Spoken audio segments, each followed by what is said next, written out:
지난주에 우리가 1절, 2절 말씀을 통해서 성도의 신분이 무엇이냐, 성도의 신분은 나그네다라는 것을 살펴보았습니다. 여러분, 우리의 본향은 이 세상이 아닙니다. 우리의 본향은 저 천국입니다. 우리는 이 세상에서 나그네로서 영적 유목민의 삶을 살아야 합니다. 근데 기억해야 될 것은 우리가 그냥 버려진 나그네가 아니고 잊혀진 나그네가 아니고 선택된 나그네라는 것이죠. 그래서 우리가 아브라함처럼, 모세처럼, 그리고 다윗처럼 나그네 의식을 가지고 본향을 소망하는 삶을 살아야 할 것입니다. 이 땅의 소유를 쌓는 삶이 아니라 짐이 가벼운 삶, 언제든지 떠날 수 있는 삶, 주님 부르시면 다 내려놓고 떠날 준비가 된 삶을 살아야 할 것입니다. 이제 본문에서 선택된 나그네의 삶이 어떠한 삶인가 하는 것을 좀 더 밝혀주고 있습니다. 성도는 어디로 가는지 알 수 없는 그런 나그네가 아니고 천국의 유업을 소망하면서 나아가고 있는 자다라는 것을 이야기하고 있습니다. 그리고 나그네로 가는 그 길 가운데 시련이 있다는 것을 이야기해줘요. 근데 그 시련이 오히려 소망을 더 확실하게 해주고 그리고 칭찬과 영광과 존귀를 얻게 한다라고 말씀해주고 있습니다. 스펄전 목사님은 본문의 소망을 진주들의 고리, 다이아몬드로 된 목걸이, 보석들로 가득 찬 캐비넷이라고 말씀하십니다. 그러면서 세상의 모든 보물보다도 이것이 훨씬 더 귀하다라고 이야기하죠. 그런데 이런 하늘의 보화가 시련 중에서 더 확실하고 영광스럽게 발견된다. 이게 오늘 본문의 내용입니다. 자, 3절 말씀을 다시 한번 같이 읽겠습니다. 시작. 우리 주 예수 그리스도의 아버지 하나님을 찬송하리로다. 그의 많으신 긍휼대로 예수 그리스도를 죽은 자 가운데서 부활하게 하심으로 말미암아 우리를 거듭나게 하사 산 소망이 있게 하시며.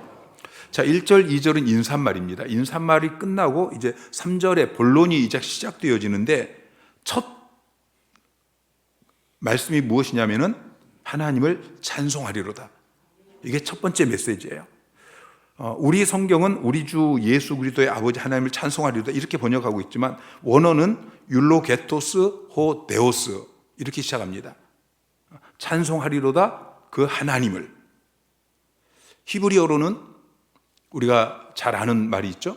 할렐루야. 하나님을 너희 하나님을 찬양할지어다. 이게 할렐루야. 근데 헬라어로 율로게토스 호 데오스 하나님을 찬송하리로다 이렇게 시작하고 있어요. 여러분, 하나님은 우리의 찬송을 받기에 합당하신 분이십니다. 그래서 유대인들은 편지를 쓸 때마다 항상 먼저 하나님을 찬양한다 이 고백부터 시작을 합니다. 많은 시편들이 그렇게 시작하고 있고요.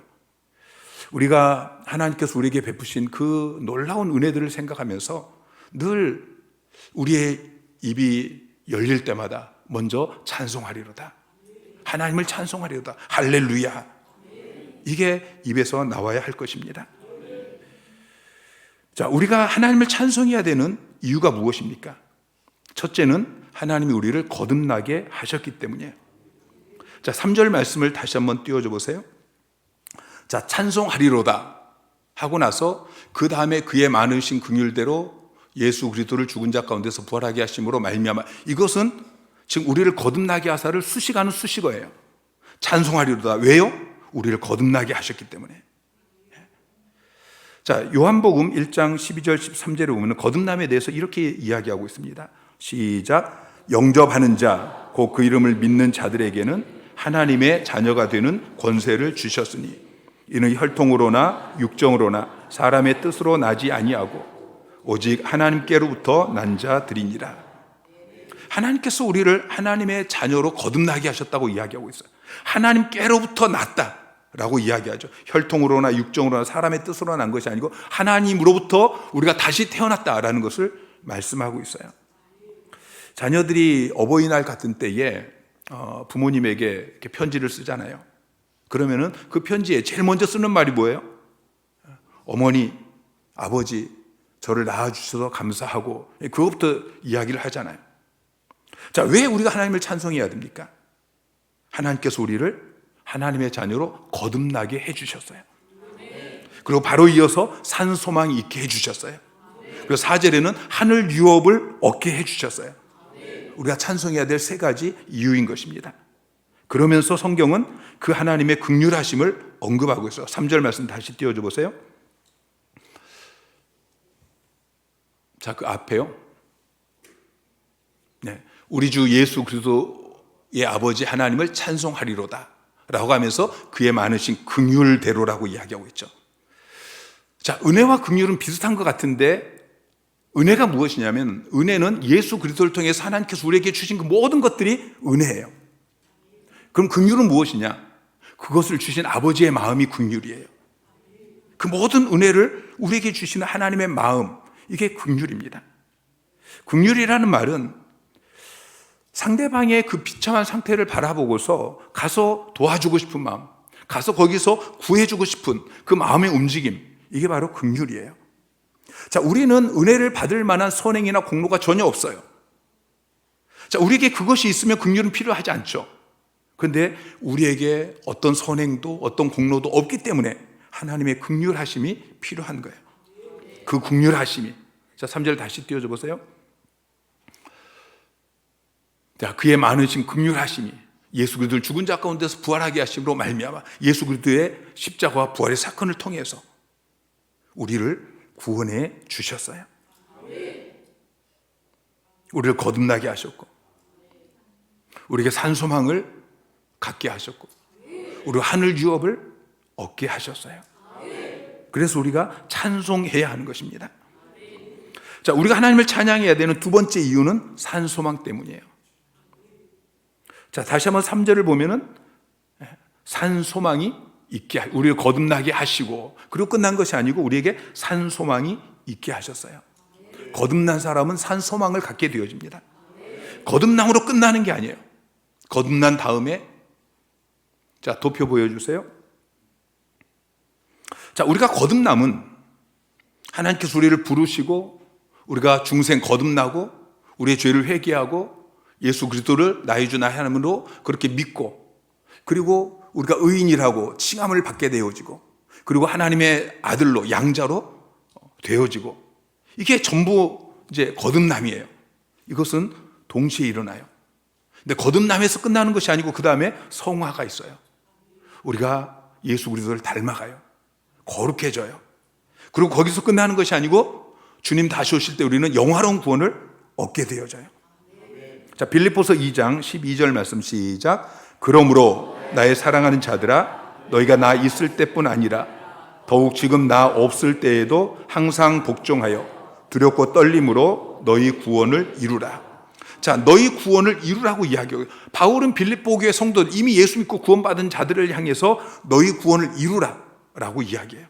쉬운 성경은 이렇게 번역하고 있습니다. 하나님이 주신 구원을 이루기 위해 열심히 노력하며 두려움과 떨림으로 늘 힘쓰기 바랍니다. 자, 하나님이 이 구원을 주셨는데 그걸 우리가 이루어 가야 된다라고 이야기하고 있는 거예요. 자, 거듭남, 이것은 자, 도표를 다시 한번 보여주세요.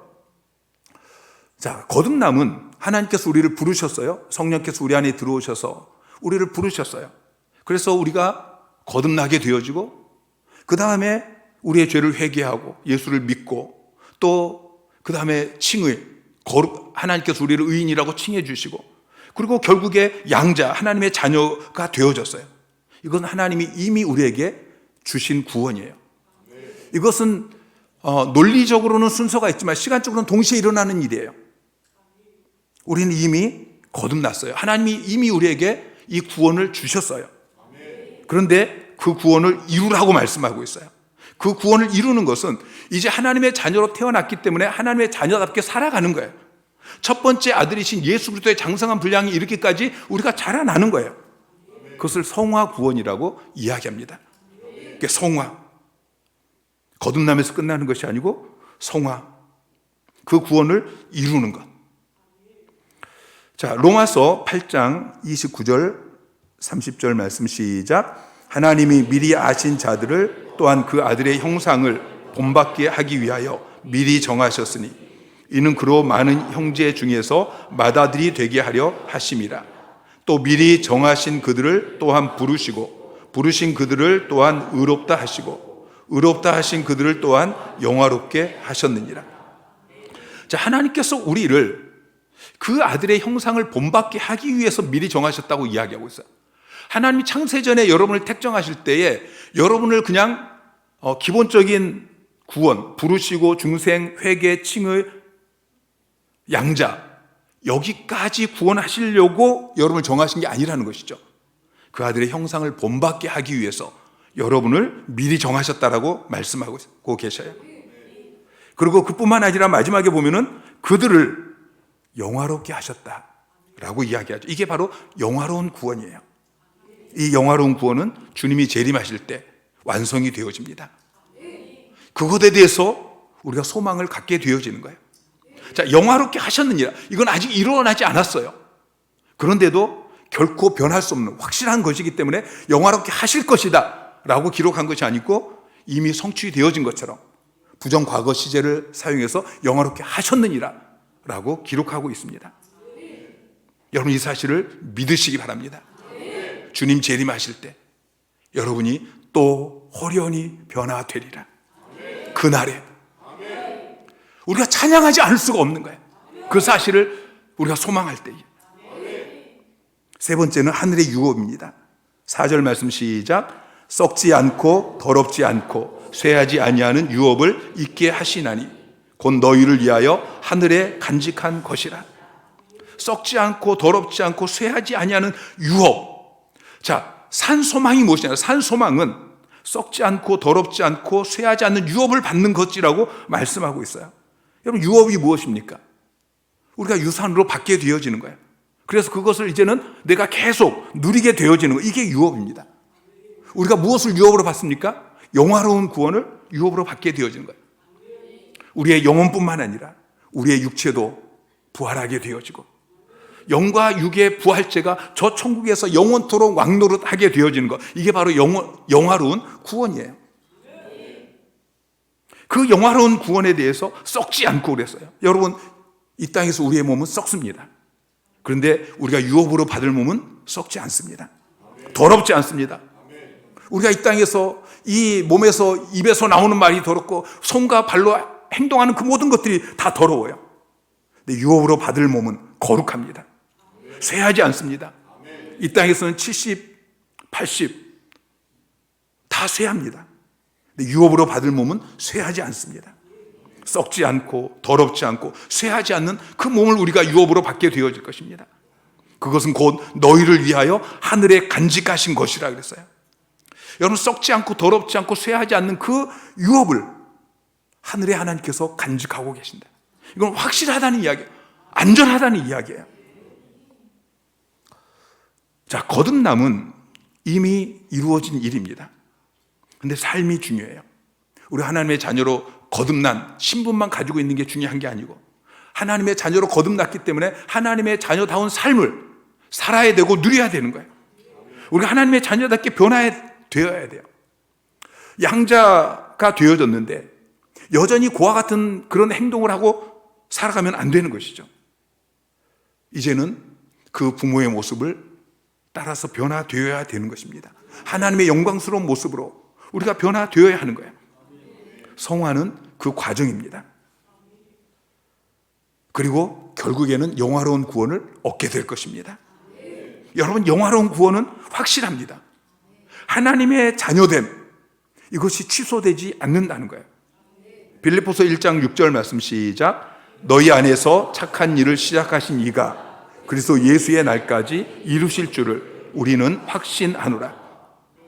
자, 여기서 착한 일은 구원의 역사를 이야기합니다. 하나님께서 너희 안에서 착한 일을 시작하셨다. 구원의 역사를 시작하셨다. 너희를 부르시고 그리고 거듭나게 하시고 회개하게 하시고 또 믿게 하시고 그리고 의롭게 하시고 양자 삼으시고 이렇게 너희 안에서 구원의 역사를 시작하신 이가 이제 그리스도 예수의 날 주님이 재림하실 때에 이루실 것을, 영화로운 구원을 주실 것을 우리는 확신한다 라고 말씀하고 있어요. 이걸 성도의 견인이라고 이야기합니다. 자, 그림을 다시 한번 보여주세요.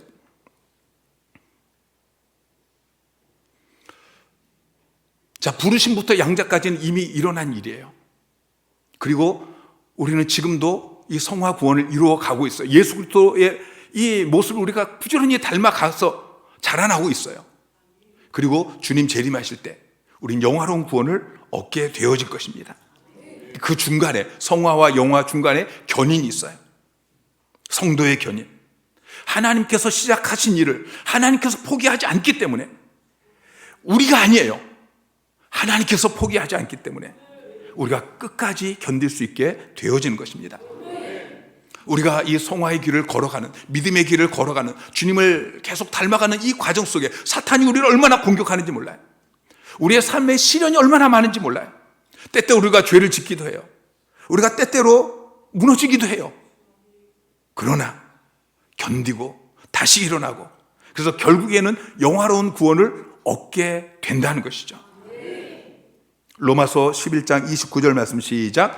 하나님의 은사와 부르심에는 후회하심이 없느니라. 자, 새번역 성경은 이렇게 번역하고 있어요. 하나님께서 주시는 고마운 선물, 그리고 부르심, 이것은 철회되지 않습니다. 하나님이 우리에게 주신 구원, 이것이 철회되지 않는다는 것입니다. 중간에 상실되지 않는다는 것입니다. 디모데후서 4장 18절 말씀 시작. 주께서 나를 모든 악한 일에서 건져내시고 또 그의 천국에 들어가도록 구원하시리니 그에게 영광이 세세 무궁토록 있을지어다. 아멘. 자, 그의 천국에 들어가도록 우리를 구원해 주신다고 말씀하고 있어요. 그게 5절 말씀이에요. 너희는 말세에 나타내기로 예비하신 구원을 얻기 위하여 믿음으로 말미암아 하나님의 능력으로 보호하심을 받았느니라. 말세에 나타내기로 예비하신 그 구원, 영화로운 구원을 얻기 위해서 믿음으로 말미암아 하나님의 능력으로 보호하심을 받고 있다라고 말씀하고 있는 것입니다. 자, 우리는 하늘 유업을 받을 사람이에요. 그럼 하늘 유업을 우리가 언제 받느냐? 말세에 받습니다. 너희는 말세에 나타내기로 예비하신 구원. 자, 이 말세는 예수 그리스도의 초림부터 재림까지 이 긴 기간을 의미하는 것이 아니고 하나님께서 구원을 완성하시는 그 마지막 순간을 의미합니다. 주님께서 재림하셔서 우리의 구원을 완성시켜줄 그 재림의 때. 그런데 5절은 그 구원에 대해서 하나님께서 보호하고 계신다라고 말씀하고 있죠. 하나님께서 보호하시니 그 구원은 확실한 것입니다. 이게 바로 성도의 견인이죠. 자, 하나님께서 거듭난 우리에게, 자, 우리가 거듭난 것은 이건 과거의 사건이에요. 그리고 우리는 지금 산 소망을 가지고 걸어가고 있어요. 이건 현재 사건이에요.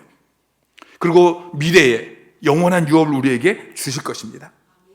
그리고 믿음으로 말미암아 하나님의 능력으로 보호하심을 받게 되는 것입니다. 자, 보호하심을 받았느니라. 원어는 보호하심을 받고 있는지라요.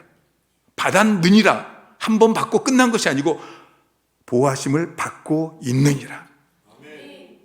현재 계속 하나님의 보호하심이 계속되고 있다고 말씀하고 있는 것입니다. 우리 인간은 연약합니다. 사탄이 우리를 계속해서 공격하고 있습니다. 수없이 우리를 유혹하고 있습니다. 그래서 거룩한 천사도 타락했습니다. 아담도 범죄했습니다. 수많은 신앙의 그 위인들도 다들 넘어졌습니다.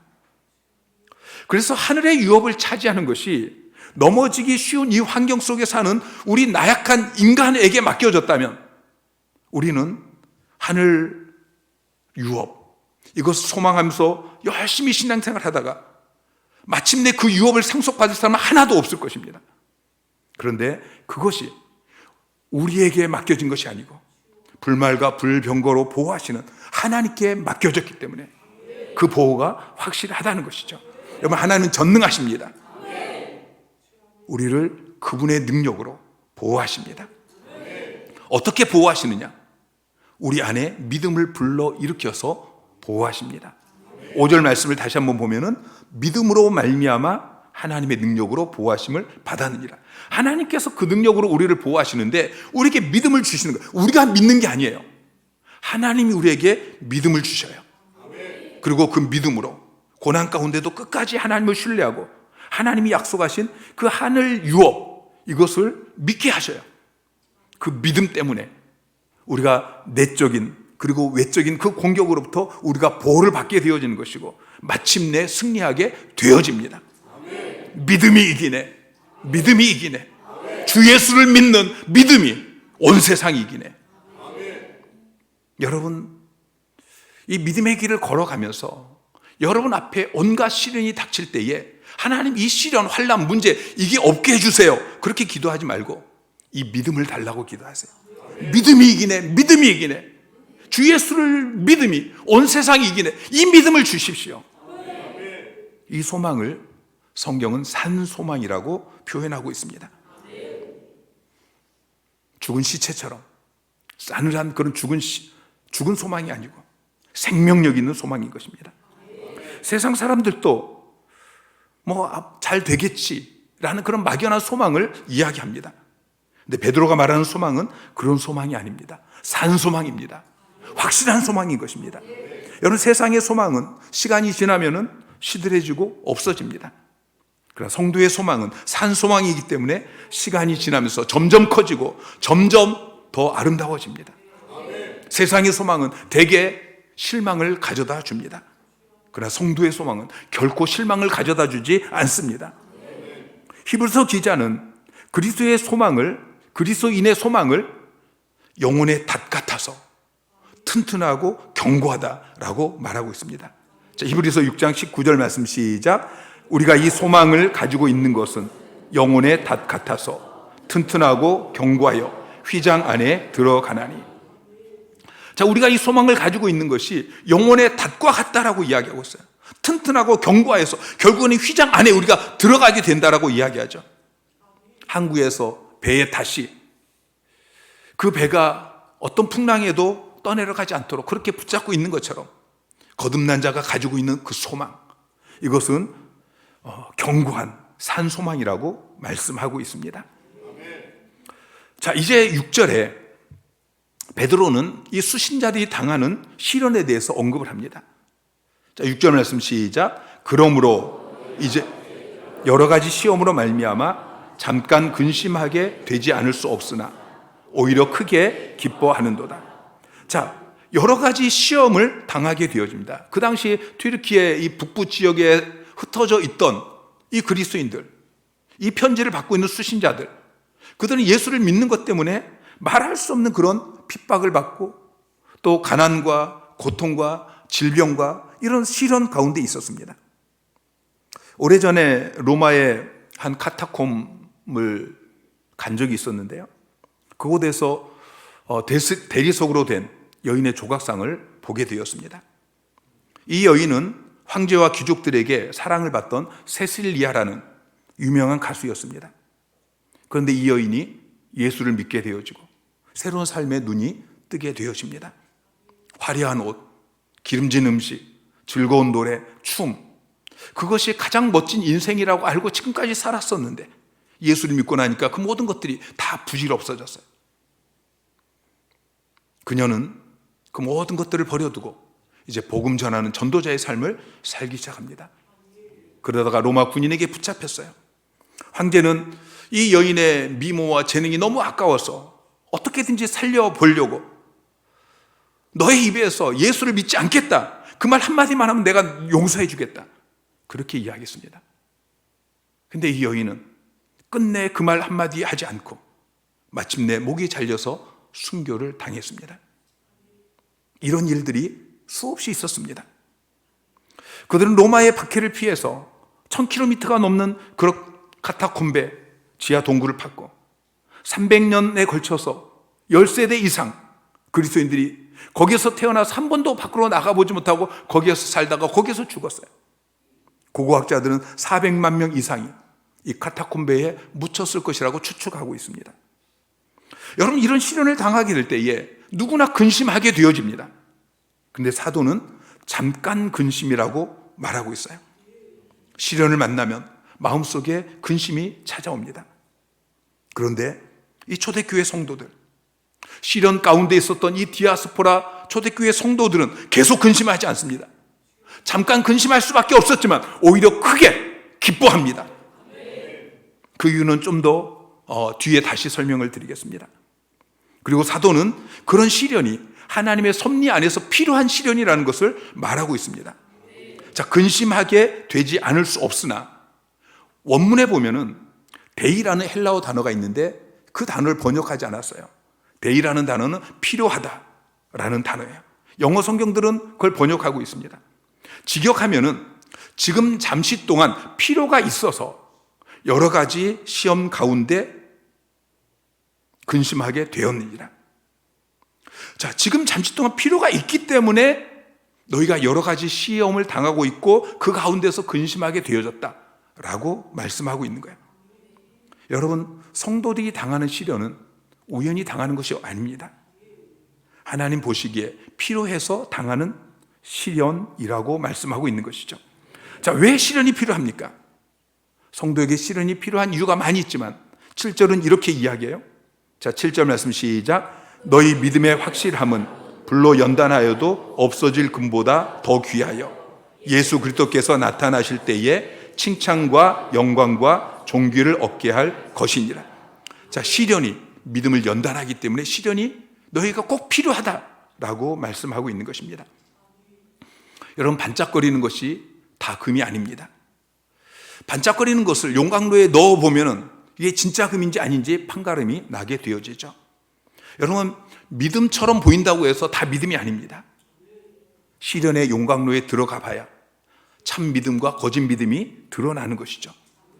뿐만 아니라 진짜 금일지라도 용광로 속에서 불순물이 다 제거되어야 순금이 되어지는 것처럼 참 믿음이라고 할지라도 시련의 용광로를 지나가면서 모든 불순물이 제거되는 것입니다. 용광로에서 재련된 금이 그 광채를 드러내는 것처럼 시련의 용광로에서 단련된 믿음이 그 광채를 더 드러내게 되는 것입니다. 한 대장장이에게 물었습니다. 당신은 금을 연단할 때에 그것이 순금이 되었다는 것을 어떻게 알 수 있습니까? 대장장이가 이렇게 이야기합니다. 그 금에 내 얼굴을 비춰봐서 내 얼굴이 보일 때까지 연단합니다. 내 얼굴이 얼마나 정확하게 보이느냐를 가지고서 불순물이 섞여 있는지를 확인합니다. 우리는 하나님의 형상대로 창조되었습니다.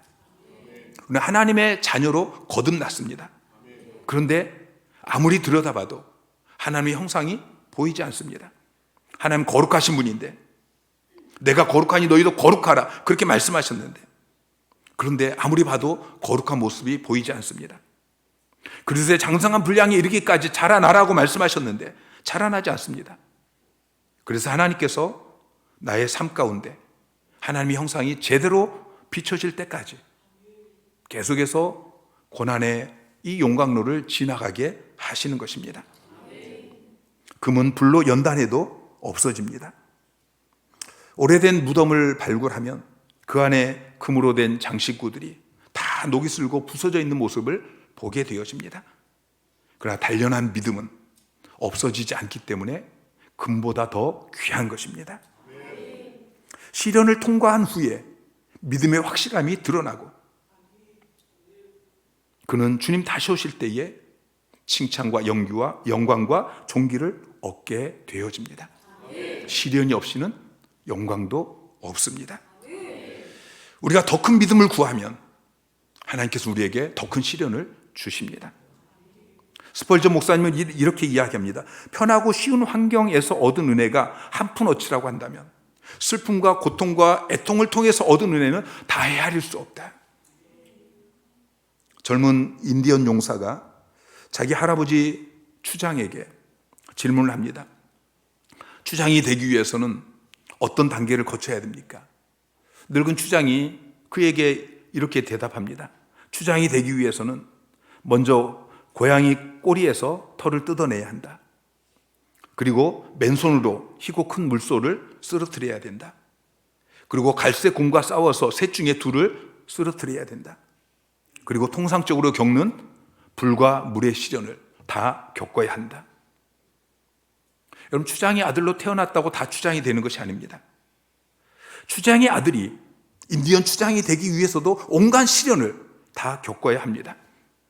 하물며 하나님의 자녀로 태어난 우리가 그래서 장성한 분량이 이르기까지 자라나기 위해서 얼마나 많은 시련을 겪어야 하겠습니까?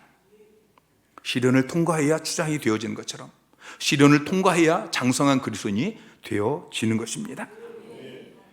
우리가 신앙생활을 하면서 만나는 그 시련의 십자가를 우리가 얼마든지 피해서 도망갈 수 있습니다.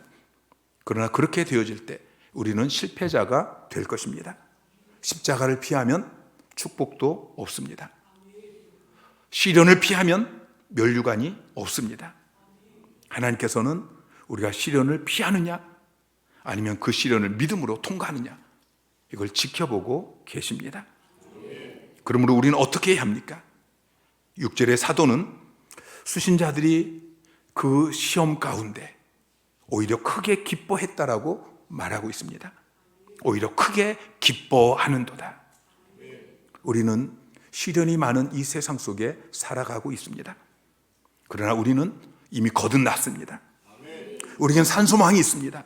우리는 하늘 유업을 받을 것입니다. 우리는 보호하심을 받고 있습니다. 칭찬과 영광과 존귀를 얻게 되어질 것입니다. 우리는 시련 가운데서도 기뻐 뛰며 춤을 추는 자들이 되어야 할 것입니다.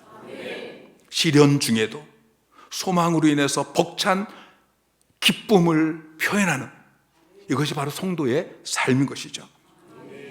시련이 많은 세상 속에서 참된 기쁨이 어디 있습니까? 세상 사람들은 돈, 쾌락, 명예, 권력 여기에서 기쁨을 찾으려고 합니다. 거기에는 기쁨이 없습니다.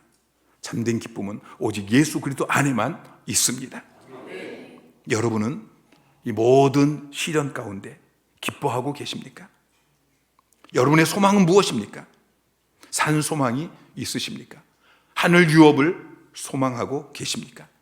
그것이 살아있는 생명력 있는 소망이십니까? 그래서 시련 가운데도 기뻐하고 계십니까? 산 소망을 가지고 시련 중에도 기뻐하고 찬양하고 춤을 추는 여러분의 남은 살 되시기를 주님의 이름으로 축원합니다.